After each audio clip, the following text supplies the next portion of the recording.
Welcome to USA Global TV and Radio, where our mission is to provide education, entertainment, hope, and inspiration. USA Global TV and Radio connects you with experts and audiences all around the world every single day to help you succeed in business and to live a richer life. Visit us at usaglobaltv.com to learn about career and life-changing training and mentoring programs like the Listening Mentor. Subscribe to our newsletter to stay informed about our special programs and offers. Discover how you can become a guest on one of our shows or a host or producer of a USA Global TV and Radio show of your very own. That's USA Global TV and Radio, where the doctor is always in.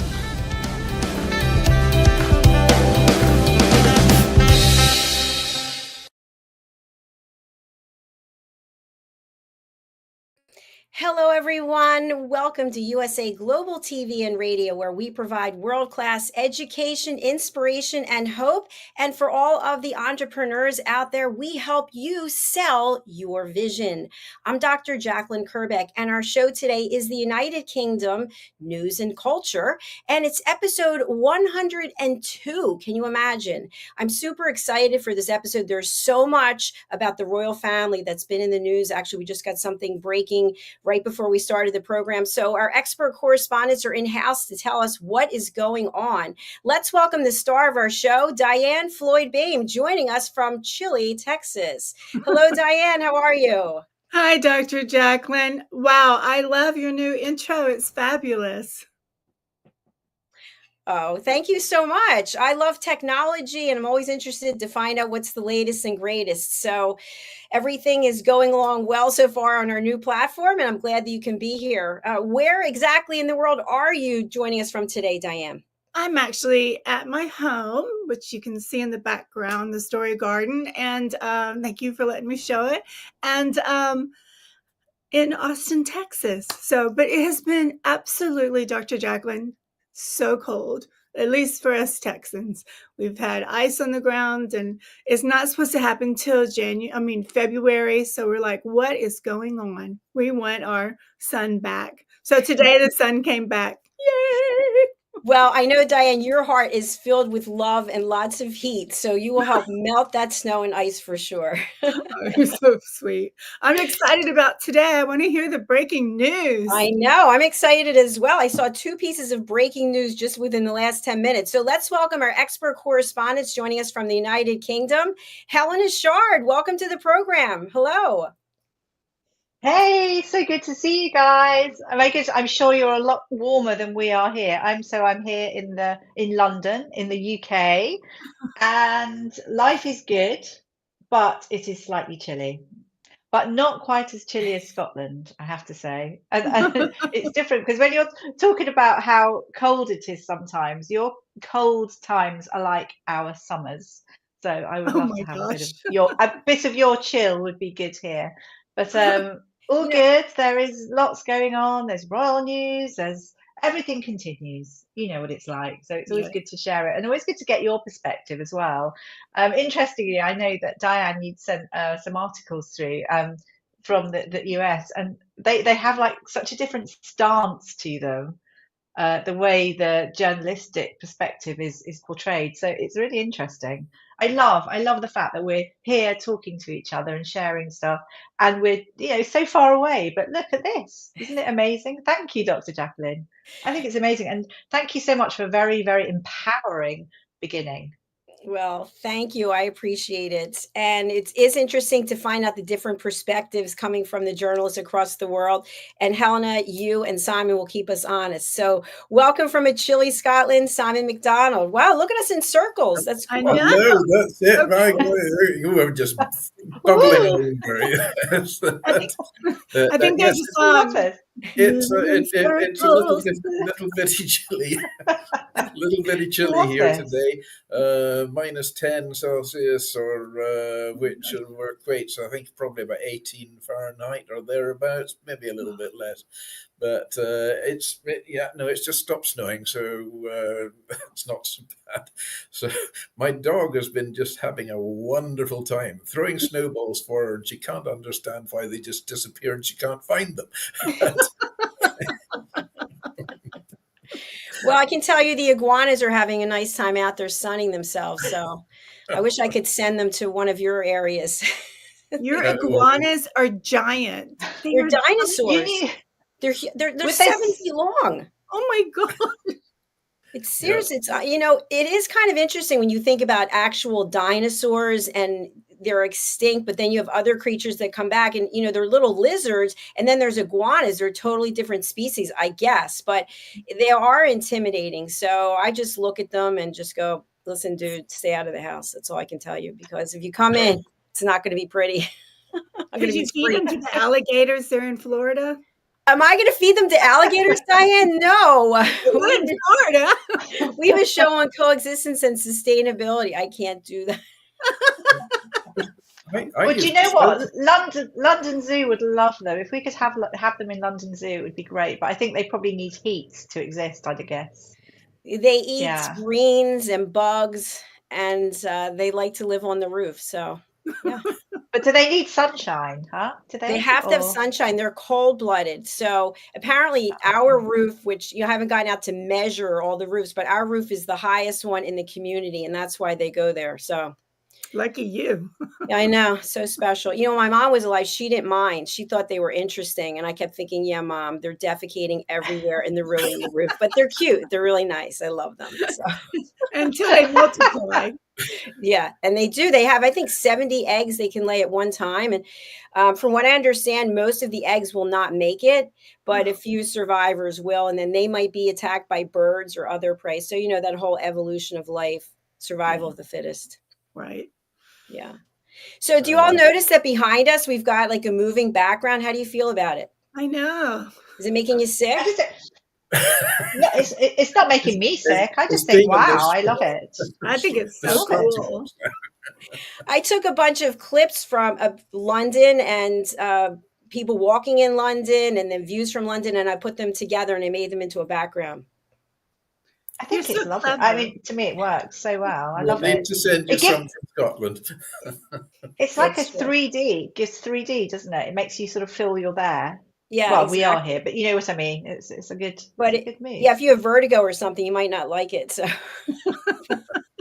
But something else I just want to point out, and then we'll get into our news, is we now have little QR codes. So for our audience out there watching live or on the replay, if you want to connect with Diane, for example, pick up your phone, your device, and go ahead and scan the QR code, and you'll be able to connect directly with Diane, with Simon, and with Helena.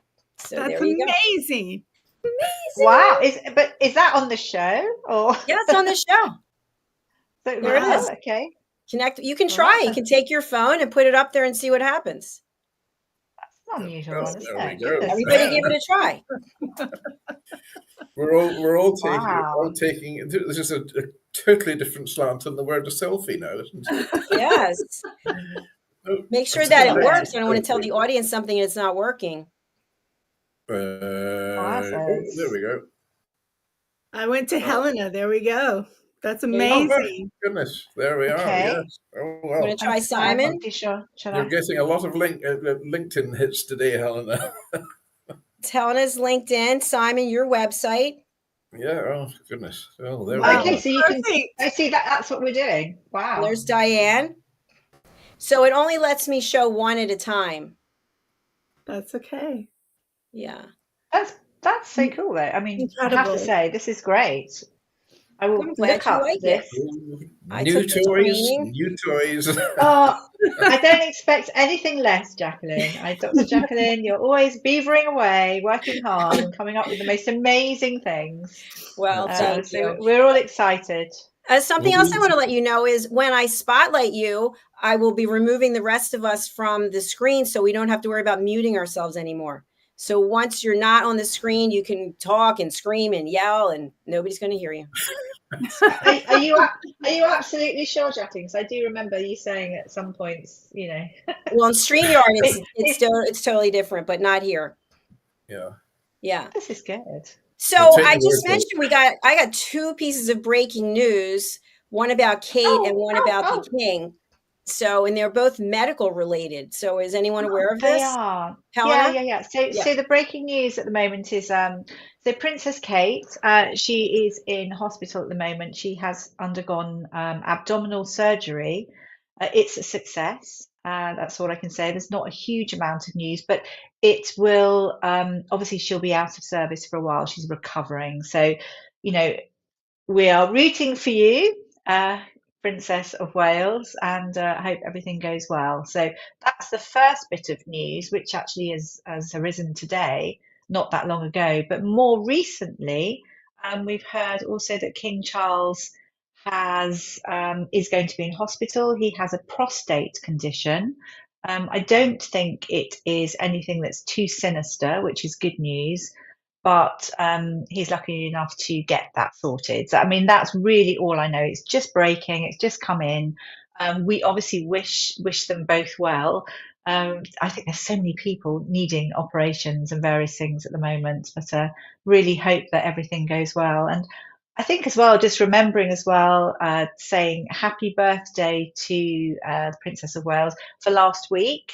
I'd like to give her a shout out. She was 42, and I think she's had a bit of a rough ride recently, just due to various things that have come off the back of some negative journalistic output, which I think is so sad because she works so hard, is incredibly focused on what she does, and really has her heart in working for our royal family and carrying out official duties, and really the whole working towards the diplomatic and economic relations, I guess, in the world. So all absolutely fabulous. And I know that we have a picture. In fact, it's probably now a good time to show a picture, just really to say good luck. I hope everything goes well. And it was the official picture of released by King Charles for her 42nd birthday last week.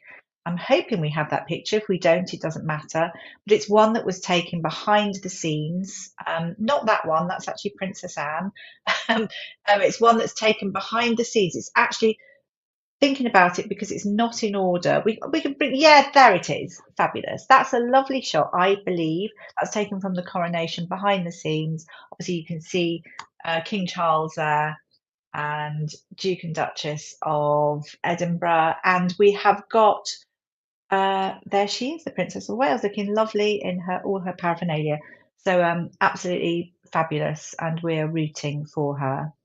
No, thank you very much. But I'm going to move on now but actually we were talking about breaking news. Do we want to go back to have a chat, or would you like me to continue? Absolutely up to it, everyone. I will continue. Hey, I'm very happy to continue. Hi, guys.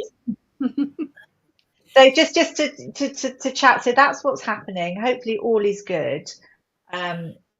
The abdominal surgery, etc., that's something that was known, and she's had it carried out, and that's great. So all good. King Charles is something that's a little bit more rushed in to have it sorted, but it's all good. It's nothing too dramatic. So there we go. It's always good to get breaking news. You know how here in the United States, when the president is going to be under anesthesia or something happens, I don't know if it's under anesthesia, but certain procedures, and then they have to swear the vice president, whatever the terminology is. Does anything happen when the king is going under a procedure? Gosh, do you know what? That's a good question. I mean, I've not really thought too much about I, that. It's yeah, one of I those don't. things that everything probably has to go through a process. It's absolutely set out, and I would imagine yes. But yeah, that's an interesting one. Yeah, I'll get back I to you. don't I don't think. know if you know. Yeah, I don't think they do have to have a stand-in, whatever way you want to term it. Yeah, so long as he's alive, that's fine. If he's got a pulse, he's okay. Okay, I misunderstood the question, I think. Actually, thinking about it now, I suddenly went to like lookalikes and various things. But anyway, No, the transference of forget about that. power while someone is unconscious. Is that right, Diane? I don't know if I'm. No, you're absolutely right. Yeah. But I think it's only the prime minister that maybe they do that. Okay. Yeah, I don't think so. I think you're right when they're here with us, and it's a sort of fairly okay operation. I think we're okay. So according to the movies now, where the king's still breathing, and you better not be messing with my kingdom. It's mad, isn't it? But I just think, gosh, there's been so much going on in the UK, really, with so many negative things actually. But I always like to pull out the positive, because there is a huge amount of positivity, and I think people forget, because everyone gets like sort of like bombarded with like loads of, I don't know, like Fox News and all these things come in, and they ask this, they ask so many things, and then you just sort of lose the actual gravitas of where we are, and just to remember what our royal family does, and the official duties, strengthening Britain's diplomatic and economic situation, carrying out public and charitable duties, the whole interfaith inclusivity, just really just being centre stage and doing soft sell. I mean, it's this whole best of British, and I think people are sort of so like, almost like having things thrown at them. We're forgetting it's almost, people want to like bring each other down. I'm talking about hypothetically and in a broader fashion, obviously, and I find it really sad at the moment, because we are in this sort of transitional stage. Obviously, Queen Elizabeth II, obviously no longer with us, and it's like everyone wants to pull everything out and make a negative, but there's so much positivity, and there's so much to look forward to, but we just have to give a little bit of time. We really do. That's how I feel. There's so much good, I think, that's going to come out of things. Wonderful. Absolutely. Well, we will depart from the screen so that you can bring us more news, and then we'll come back. I've got a little bit of news, not too much, but yes, I'll share that with you. This is interesting. Woo! So, oh gosh, I'm sorry. I don't know. I was waiting for something else. Here I am. So I'm going to start with something which I find incredibly good fun. So the most.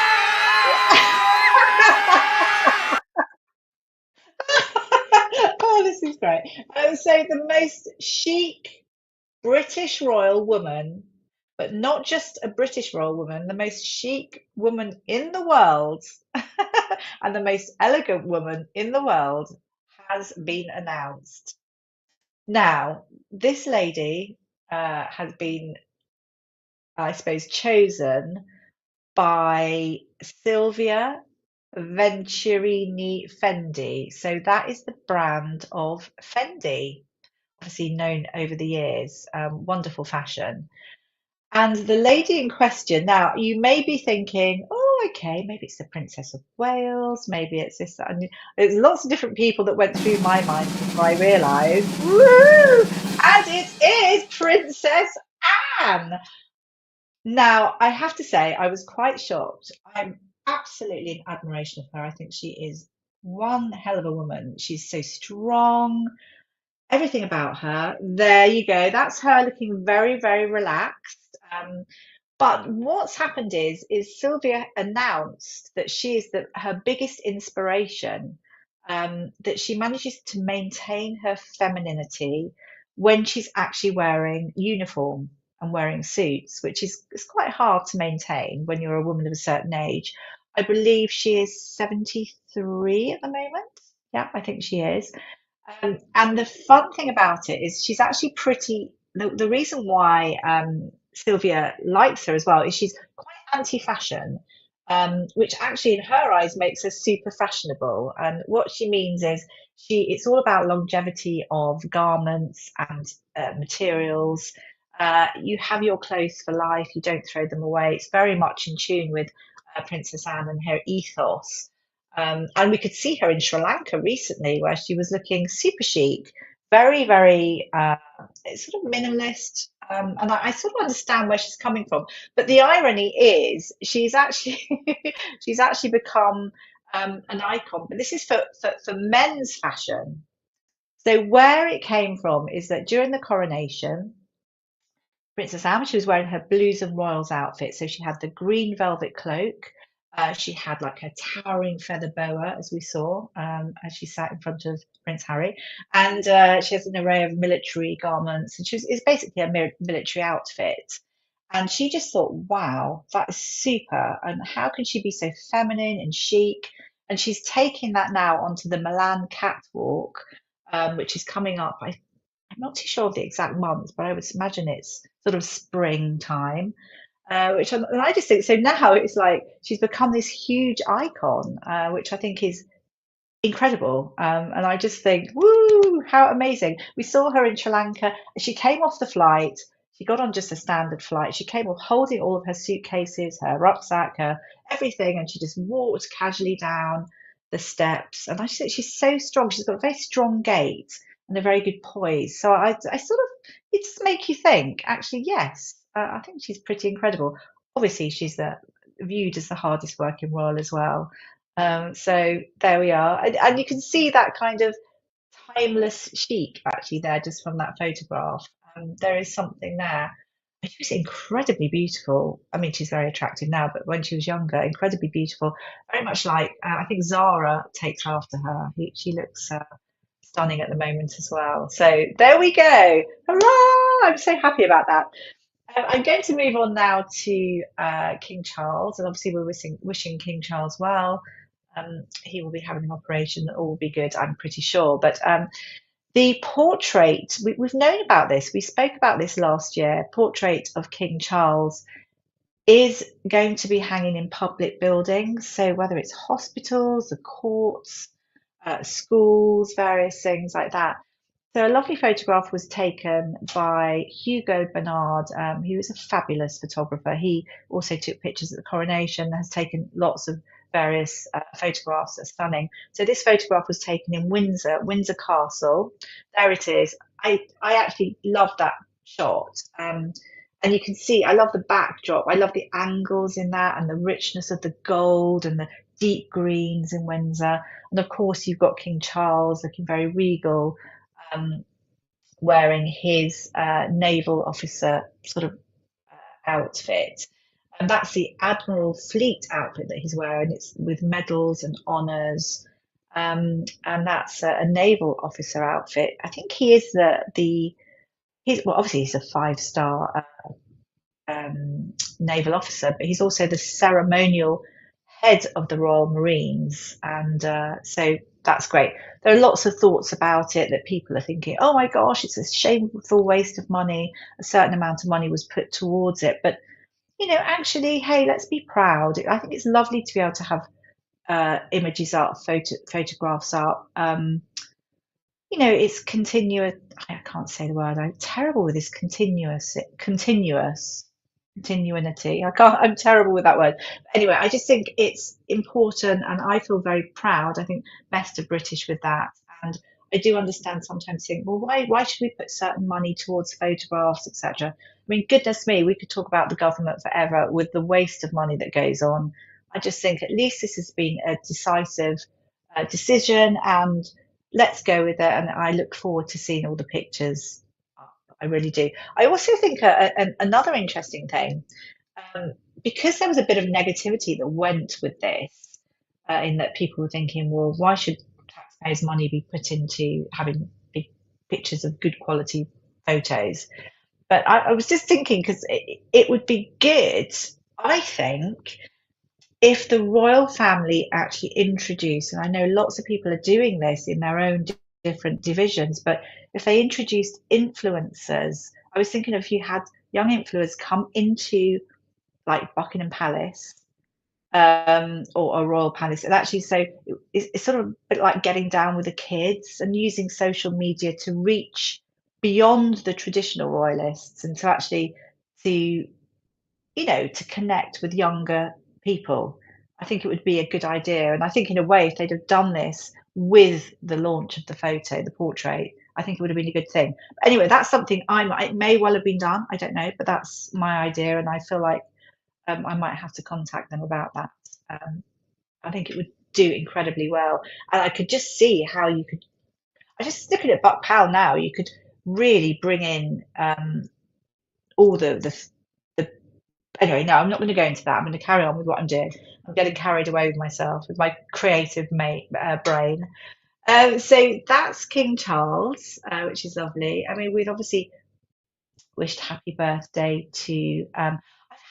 What I would say is that I've had Fox News talking about, and I don't know how big this is in the States. I always find it quite funny because it's always a different stance.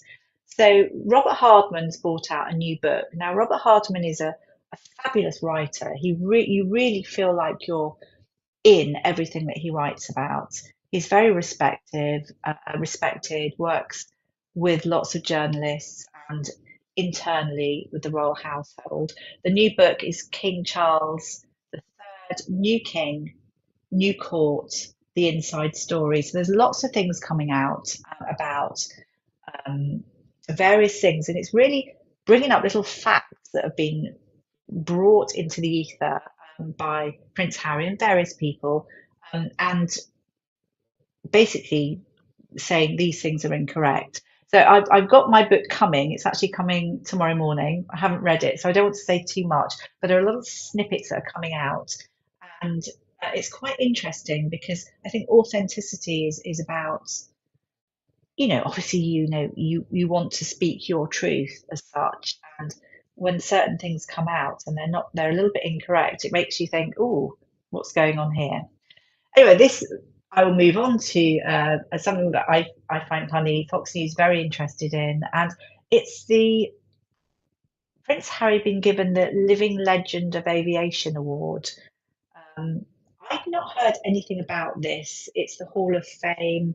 I think 4 people have been entered into it now in a few days' time, and it's the 21st annual awards ceremony, which I find outstanding.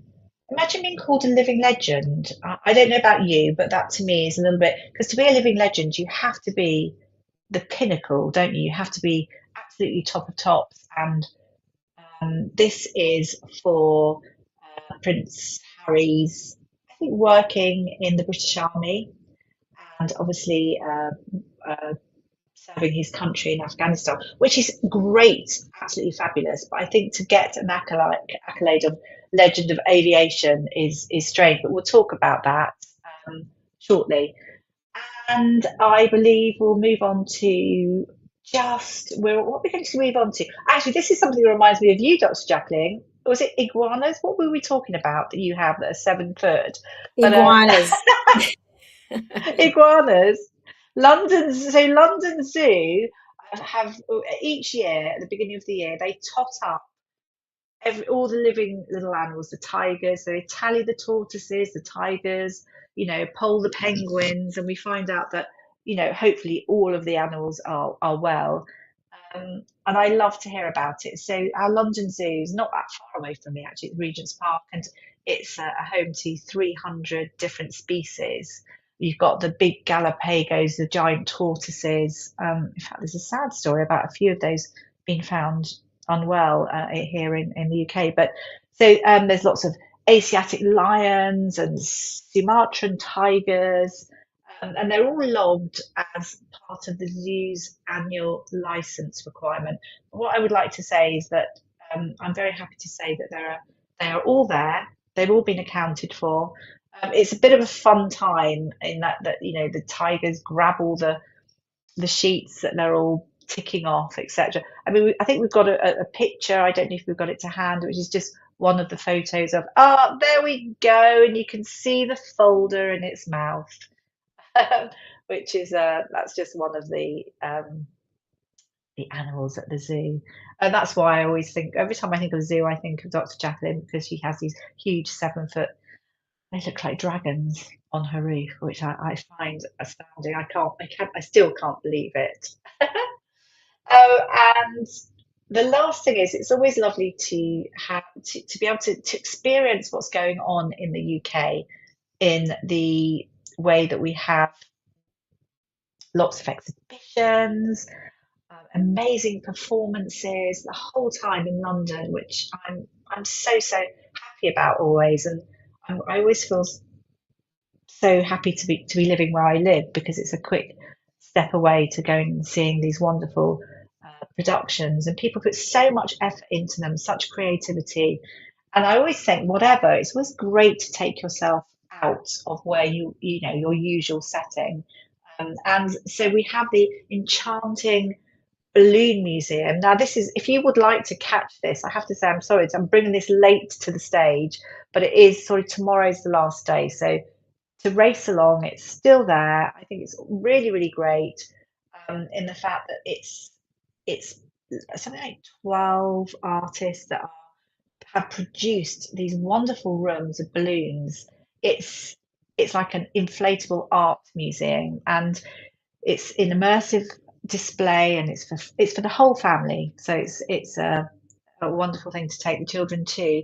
And there are a couple of photographs we've got, which just gives this kind of idea of what you will see and what you can touch. It's in Billingsgate, and it's currently open, but only until tomorrow. The nearest station is Monument, if you want to have a quick walk. And I really think that everyone should go and see it.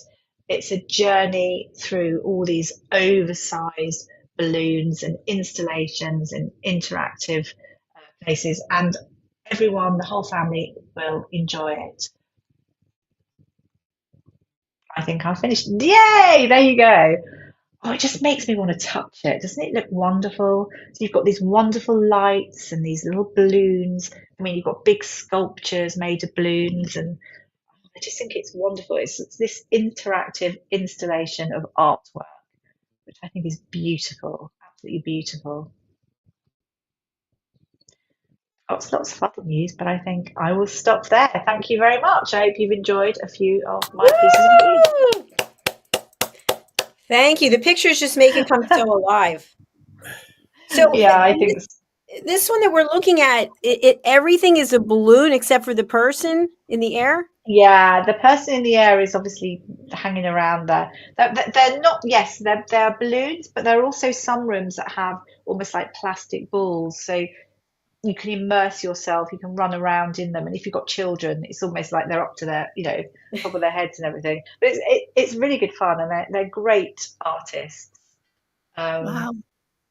I think actually, there's one that we had which had there's one with the room with a big installation. It almost looks like a big moon, and it reminds us. I don't know, Jacalyn, years ago we had I remember in the church. the church. It reminds me a little bit of that. Yeah, it's really good fun. Yeah, I love it. I love these.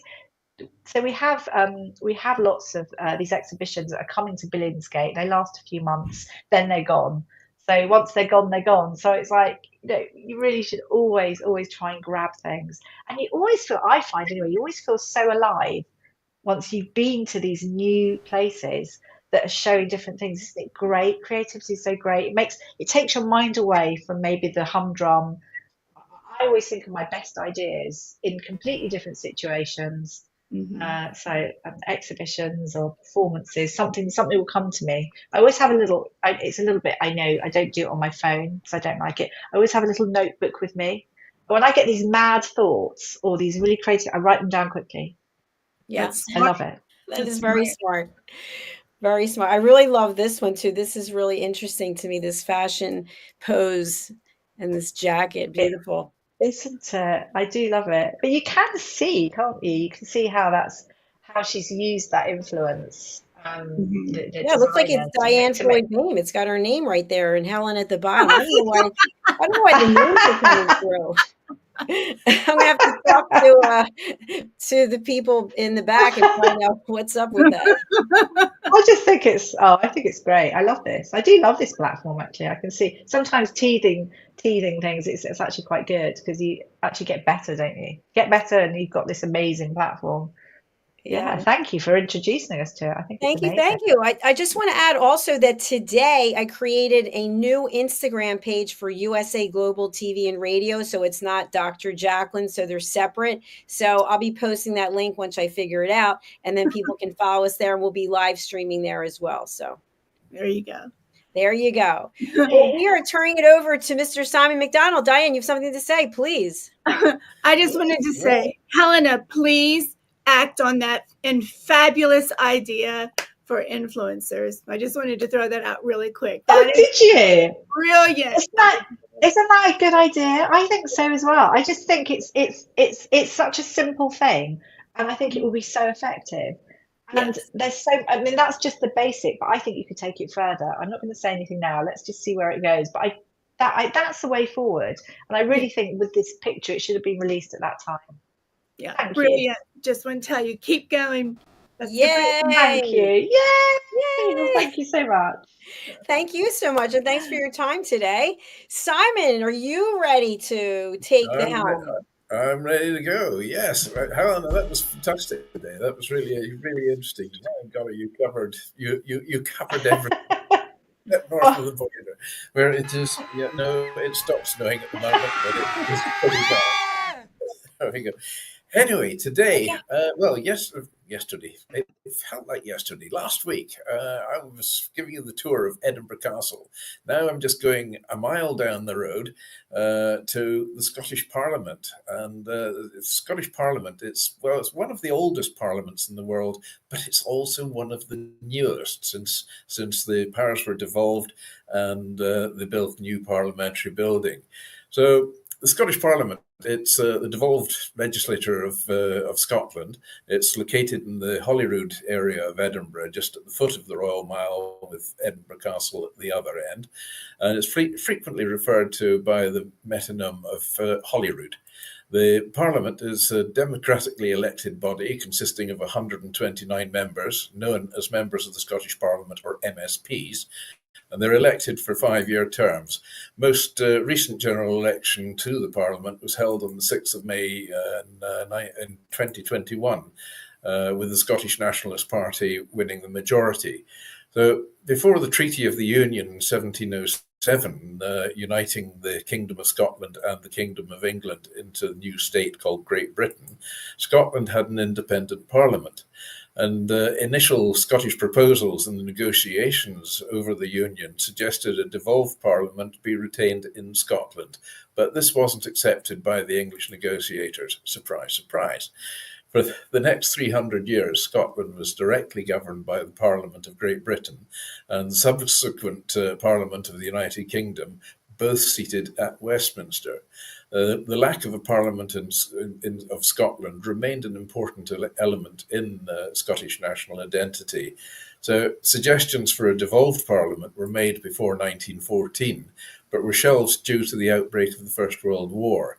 And a sharp rise in nationalism in Scotland during the late 1960s suddenly fueled demands for some form of home rule or even complete independence. And then in 1969 prompted the incumbent Labour government of Harold Wilson to set up the Kilbrandon Commission to consider the British Constitution. One of the principal objectives of the Commission was to examine ways of enabling more self-government for Scotland and within the unitary state of the United Kingdom. So Kilbrandon published his report in 1973, recommending the establishment of a directly elected Scottish Assembly to legislate for the majority of domestic Scottish affairs. And during this time, the discovery of oil in the North Sea and the following It's Scotland's Oil campaign for the SNP, or Scottish Nationalist Party, resulted in rising support for Scottish independence as well as the SNP. So the party argued that the revenues from the oil were not benefiting Scotland as much as they should. And the combined effect of these events led the Prime Minister Wilson to committing his government to some form of devolved legislature in 1974. Under the terms of the Scotland Act in 78, an elected assembly would be set up in Edinburgh if the public approved it in a referendum to be held on the 1st of March in 79. A narrow majority of 51.6% to 48.4% voted in favour of a Scottish Assembly, but the Act also required at least 40% of the total electorate to vote in favour of the proposal. And as the turnover was only 63.6%, well, the vote in favour represented only 32.9% of the eligible voting population, and the Assembly was not established. How to rig an election. So throughout the 1980s and 90s, demand for a Scottish Parliament grew, in part because the government of the United Kingdom was controlled by the Conservative Party, while Scotland itself elected relatively few Conservative MPs. In the aftermath of the 79 referendum defeat, the campaign for a Scottish Assembly was initiated as a pressure group, and that was leading to the 1989 Scottish Constitutional Convention, with various organisations such as Scottish churches and political parties, representatives of industry taking part. Publishing its blueprint for devolution in 1995, the convention provided much of the basis for the structure of the Parliament. Devolution continued to form part of the platform of the Labour Party, which won power under Tony Blair in May 1997. And then in September of that year, the Scottish devolution referendum was put to the Scottish electorate and secured a majority in favour of the establishment of a new devolved Scottish Parliament. So with tax-varying powers, which they actually do tax more here in Scotland than they do in England. So that's a bit sad at times. That was in Edinburgh. An election was held on the 6th of May 1999, and on the 1st of July of that year, power was transferred from Westminster to the new Parliament. And since September 2004, the official home of the Scottish Parliament has been a new Scottish Parliament building in the Holyrood area of Edinburgh. The Scottish Parliament building was designed by Spanish architect Enrique Miralles in partnership with the local Edinburgh architecture firm RMJM, which was led by design principal Tony Kettle. Not a very Scottish name. And some of the principal features of the complex include leaf-shaped buildings, a grass roof, a branch merging into adjacent parkland, and gabion walls formed from stones of the previous buildings, which incidentally was a brewery, so it was actually a very important building. Throughout the building, there are many repeated motifs, such as the shapes based on Raeburn's Skating Minister, crowstep gables, and the upturned boat skylights of the garden lobby complete this unique architecture. Queen Elizabeth II opened the new building on the 9th of October in 2004. So while the permanent building at Holyrood was being constructed, a temporary home for the Parliament was found in Edinburgh with the General Assembly Hall of the Church of Scotland on the Royal Mile, which was chosen to host the Parliament. Official photographs and television interviews were held in the courtyard adjoining the Assembly Hall, which is part of the School of Divinity of the University of Edinburgh.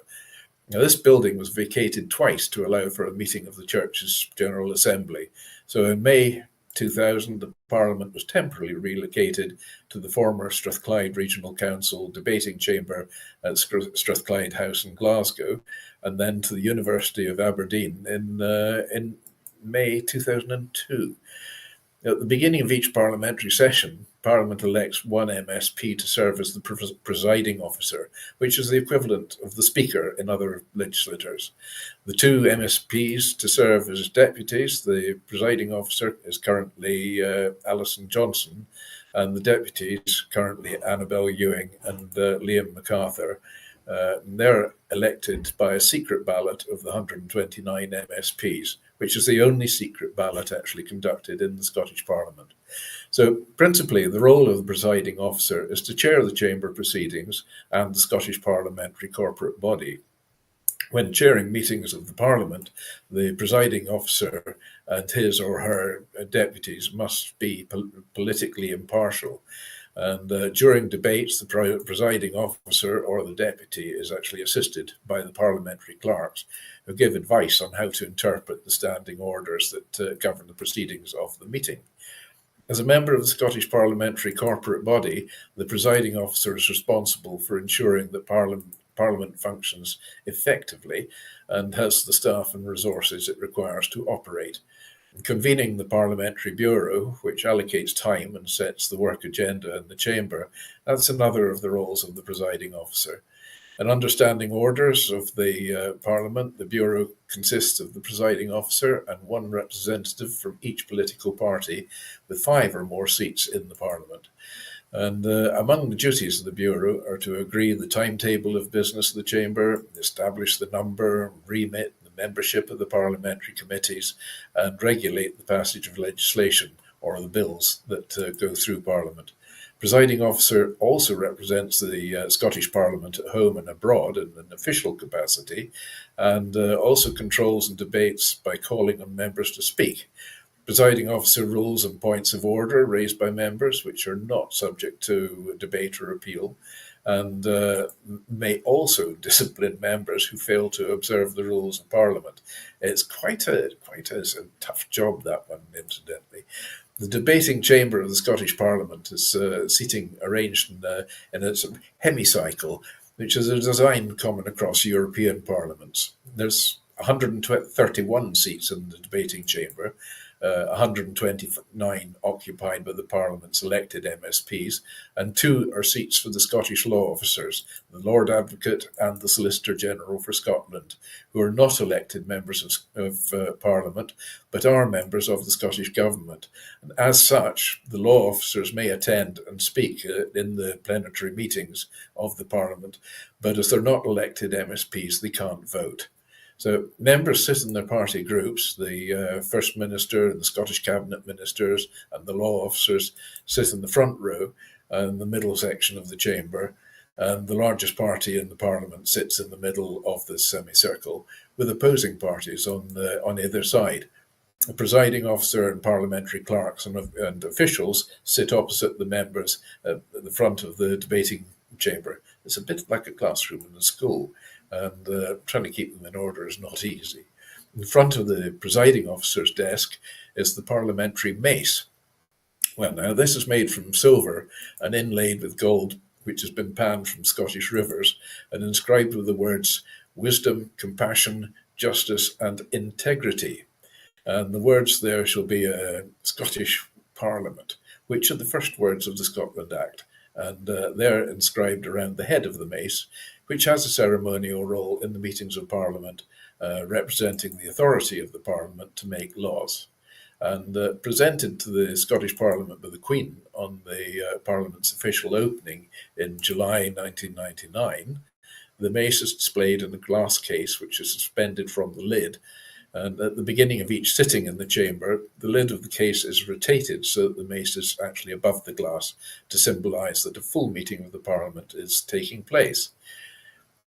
Parliament typically sits on Tuesdays, Wednesdays and Thursdays from January to late June, and from early September to mid-December, with 2-week recesses in April and in October. The chamber debates and committee meetings are open to the public.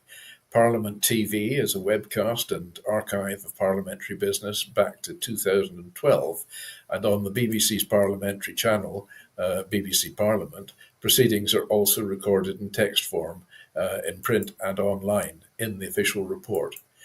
Much of the work in the Scottish Parliament is actually done in committee. The role of the committees is stronger in the Scottish Parliament than any other parliamentary system. Principal role of the committees in the Scottish Parliament is to take evidence from witnesses, conduct inquiries, and scrutinise legislation. The committees comprise of a small number of MSPs who look at specific subjects such as health, the economy, or justice. I actually serve on the Food and Fisheries Committee and also on the Marine Committee myself. I've got another committee meeting actually coming up quite soon for the Food and Fisheries side. There's quite an interesting setup, these things. They play a central role in the work of the Scottish Parliament because, unlike the UK Parliament, the Scottish Parliament is a single-chambered Parliament, and the committees can thus consider and amend proposals for new laws. They can also propose new laws in themselves, which is something which I've had to go through with them on a number of occasions. The Scotland Act of 1998, which was passed by the Parliament of the United Kingdom and given the royal assent by Queen Elizabeth II on the 19th of November 98, governs the functions and the role of the Scottish Parliament and delimits its legislative competence. Since the establishment of the Parliament, there have been a number of changes to its legislative competence, and the Parliament is able to debate any issues, including those reserved to Westminster, but is unable to make laws on issues that are outside of its legislative competence. And as the Scottish Parliament is able to make laws in the areas constitutionally devolved to it, the legislative process begins with the bills or draft laws, which are presented to Parliament. Then the bills can be introduced to Parliament in a number of ways. Scottish Government can introduce new laws or amendments to existing laws as a bill, as a committee of the Parliament, and can present a bill in one of the areas under its remit.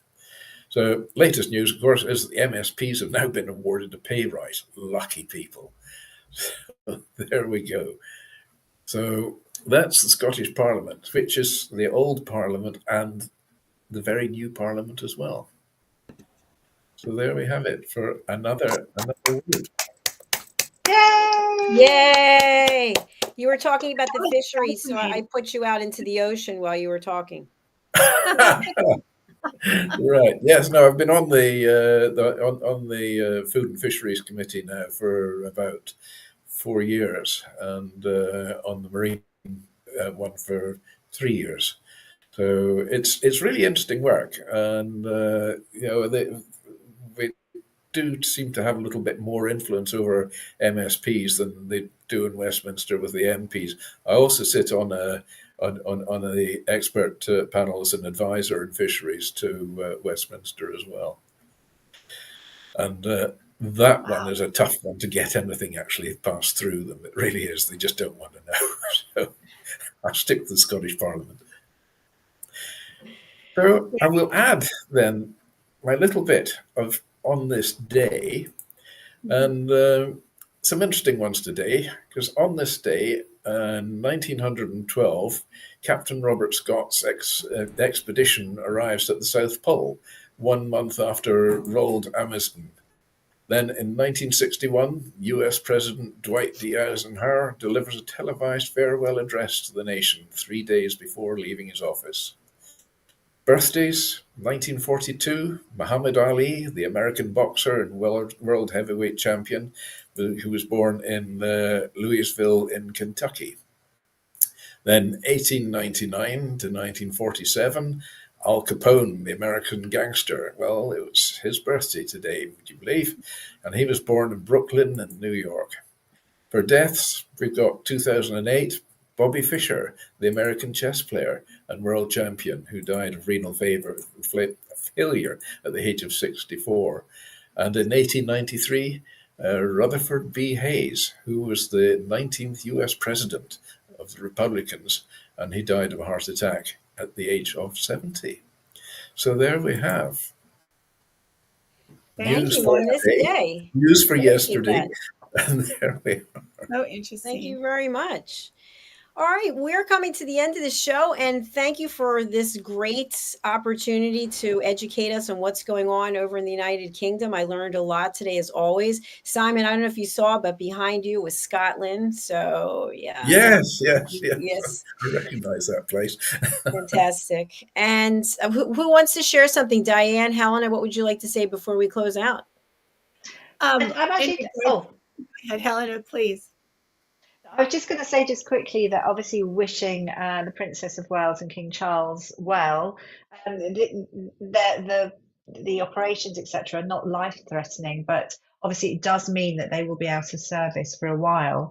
Hopefully not too long, but like any surgery, I guess, you're probably looking at least a month, and it could be even longer. I don't know.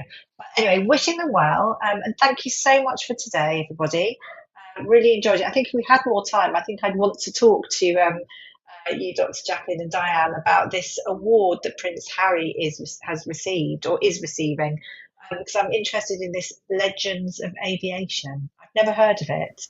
I didn't know if it was something that everybody knew about. I never heard about it. Maybe no, I never heard about it either. Maybe it's some new award you pay to get. I have a feeling that's what it is. Like it's I think hosted by John Travolta, so it's something that he's. But it's been going for a long time. So I guess from a PR point of view, it's worked, hasn't it? Because we're talking about it, or I'm talking about it. Is this recognition that he's actually flown the coop from here? Oh, it's mad, isn't it? No one's saying he's not flown. There's lots of very worthy people that could, could receive this award. So it's a little bit odd. So that's why I was interested to know what this Hall of Fame is. But there you are. Inquiry minds want to know. There you go. DIANN, we're going to go over to you. I just want to say thank you, Dr. Jacalyn, for my award. It was just incredible. And for those listening, I won the MVP award for 2023 for USA Global TV. And I just wanted to thank Dr. Jacalyn. Thank you so much. And I love being part of this show. And as a closing, as I said early on another show, kindness, if we can all think about something kind to do today and every day to grow not only the light inside you, but to make someone else smile and help their light grow too. Thank you, Dr. Jacalyn. Thank you, DIANN. Thank you very much. Thanks for printing that out. That's marvelous. Fantastic. Yeah. Printed it out. Very nice. Thank you. Something I just wanted to share in case you haven't seen this. Our names are there as well. Very nice. But I'm an Amazon influencer and I'm doing Amazon Lives to help people showcase their products. So if you have something for sale on Amazon and you would like to have me help you sell it, I'd be happy to promote it.